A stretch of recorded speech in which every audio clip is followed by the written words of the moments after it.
Hey y'all. Over the last week, we've seen a lot of relationships between different variables that relate the ability or the preference of a reaction to create products or to create reactants. I'm making this video to summarize all of those and to hopefully kind of help you put them all into perspective. Okay, so let's start off with equilibrium, which is where we started this discussion in the first place.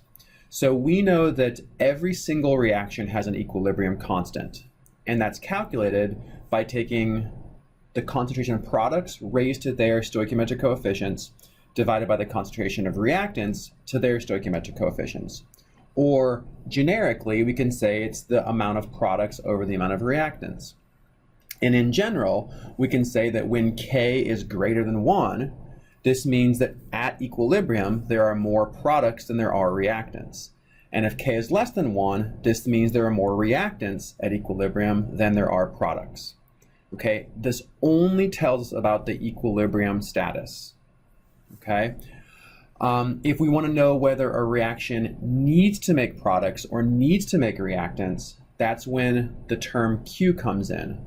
This is our reaction quotient, and it's calculated in the same way. It tells us the amount of products relative to the amount of reactants, and it doesn't need to be at equilibrium.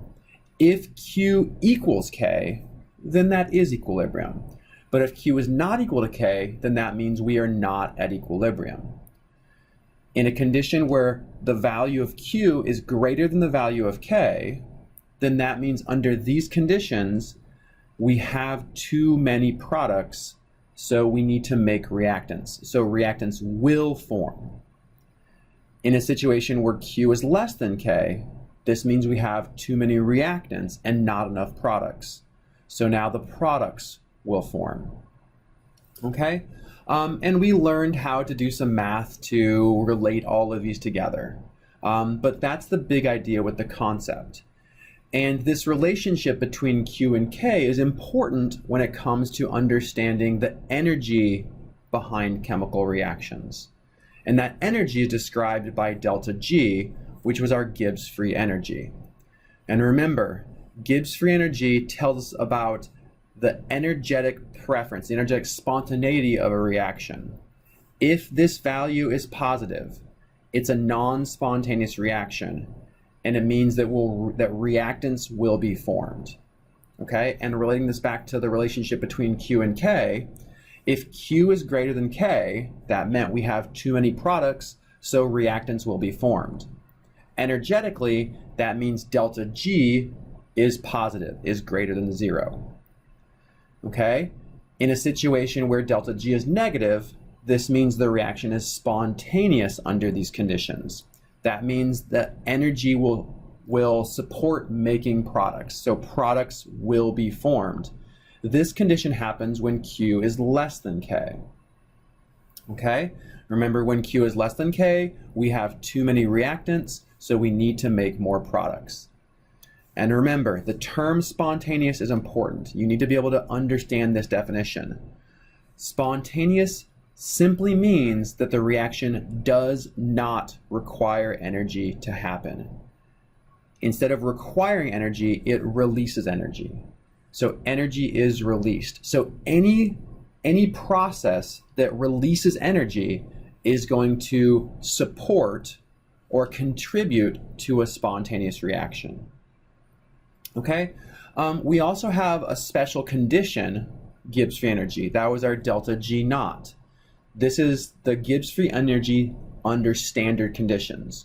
And remember, standard conditions means that the temperature is standard, so that's 25 degrees Celsius. And really important for us is that that means the concentration of every reactant and every product is 1. So when you calculate Q has to be 1 if every concentration is 1. So, relating this back to our equilibrium constant, if K is greater than 1, that means K is greater than Q, or Q is less than K. And remember, when Q is less than K, that means we have too many reactants, so products will be formed. It's spontaneous to make products. That means the standard condition gives free energy, delta G naught, is going to be spontaneous, so it will be negative. In a situation where K is less than 1, that means K is less than Q, or Q is greater than K. Under these conditions, we've established that we have too many products, so reactants are formed. And whenever a reaction favors making reactants, that's non-spontaneous. So delta G naught is greater than 0. So anytime you have a you have a K that's greater than 1, this means your delta G naught will be less than 0. Anytime you have a K that's less than 1, this will give you a delta G naught that's greater than 0. And the value of knowing these is it's a really great way to normalize the energy behind chemical reactions, okay? It doesn't apply under non-standard conditions. There are equations that relate the equilibrium constant to the standard condition gives free energy. This is one of the, fundamentally one of the most important equations in thermodynamics. Delta G naught equals minus RT natural log of K. There's also an equation that relates the non-standard condition gives free energy, so delta G, to the relationship between Q and K. So the equation that we learned is delta G equals delta G naught plus RT natural log of Q. Another form of this is delta G equals RT natural log of the ratio of Q over K.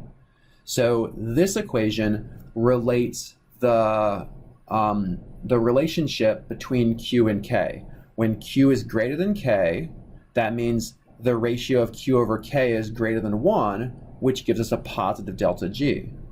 When delta G is positive, this means the reaction is non-spontaneous. It will make reactants. This occurs when Q is greater than K. All right, moving on to our other state functions. Enthalpy. This is delta H. This is heat, right? So it's whether a reaction releases or consumes heat. And remember, the trick that I gave is that delta H has an H. It's heat, and there's an H in the word enthalpy. So every one of these has an H. Delta H, enthalpy, heat. If delta H is less than 0, this means that heat is being released. Heat exits. That's exothermic. Exothermic, heat exits. And if we are releasing heat, a form of energy, this contributes to releasing energy. So we are releasing energy, which means we are favoring the conditions for a spontaneous reaction. It's important to remember that an exothermic reaction does not make a reaction spontaneous, but it promotes a spontaneous reaction. It favors a spontaneous reaction. Delta H being greater than 0 means heat is entering the reaction. So it's consuming heat. It would be cold to the touch. This is an endothermic reaction. Endothermic, heat enters. And since heat is entering, heat is a form of energy, so the reaction is consuming energy. It's consuming heat. So this is consistent with a non-spontaneous reaction. So endothermic reactions favor non-spontaneous reactions. Finally, entropy. Entropy is delta S, which we have learned is synonymous with chaos or disorder.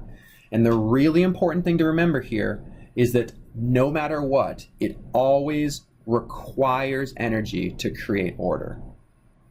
Okay? So any process that creates order requires energy.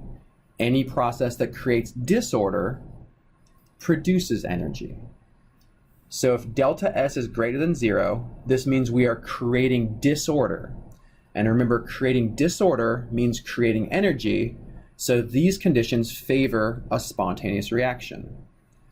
If delta S is less than 0, this occurs when you're creating order, and creating order always requires energy. This favors a non-spontaneous reaction. And we've seen that the relationship between these variables is delta G equals delta H minus T delta S. So when in doubt, if you ever forget whether a negative delta H or a positive delta S contributes to spontaneous or non-spontaneous, just think about this mathematical relationship. Okay? Hopefully this video helps you kind of put everything together and concretes these relationships. As always, if you have questions, I encourage you to ask me.